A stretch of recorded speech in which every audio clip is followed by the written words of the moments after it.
আসসালামু আলাইকুম, welcome to my new video. আজকের ভিডিওটা কিন্তু অনেক এক্সাইটিং হতে যাচ্ছে, কারণ আজকের ব্লগটাতে থাকছে বাংলাদেশের সবচেয়ে সুন্দর জায়গা, সবুজ প্রকৃতির রাজ্য। কোথায় বলেন তো? আচ্ছা, সেটা না হয় পরেই বলি, আগে একটু সবুজ প্রকৃতিটা একটু দেখতে দেন।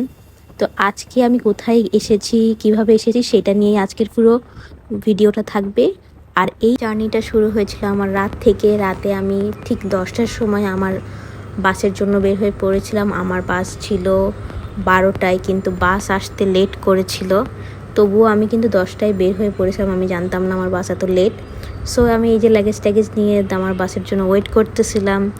অ্যান্ড আমি পৌঁছাইছি কিন্তু মিনিমাম 9টার দিকে আমার হোটেলে। আর 1:30টার সময় বাস ছাড়ছে। তো এই এত লম্বা একটা জার্নির পরে আমাকে একদমই বাজে লাগছিল। ও হ্যাঁ, আপনাদেরকে তো বলাই হয়নি আমি আজকে কোথায় এসেছি। আমি এসেছি বাংলাদেশের সবচেয়ে সুন্দর জায়গা শ্রীমঙ্গল। ইয়েস, শ্রীমঙ্গলের মতো সুন্দর জায়গা আসলে হয়ই না। তো দেখতেই পাচ্ছেন আপনারা চা বাগান, চারিপাশে চা বাগান, এত সবুজ প্রকৃতি উপভোগ করতে করতে আপনি রাস্তা দিয়ে যাচ্ছেন। এটা আসলেই একটা এত সুন্দর বিষয়, এত সুন্দর লাগছিল দেখতে।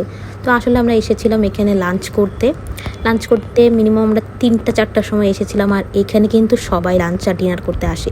শ্রীমঙ্গলে যারাই ঘুরতে যাবেন সবার কিন্তু এই রিজিক রেস্টুরেন্টেই যেতে হবে খাওয়া দাওয়ার জন্য, কারণ এখানকার খাবারটা অনেক ভালো।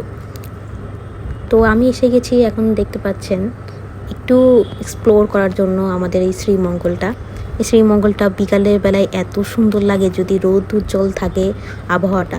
আমি কোন হোটেলে ছিলাম না ছিলাম সেটা আমি আপনাদেরকে নেক্সট ব্লগে দেখিয়ে দেবো। আর হ্যাঁ, নেক্সট ব্লগটা কিন্তু অনেক এক্সাইটিং হতে যাচ্ছে, কারণ আমি শ্রীমঙ্গলের একটা ডে ট্যুর দেখাবো। আল্লাহ হাফেজ।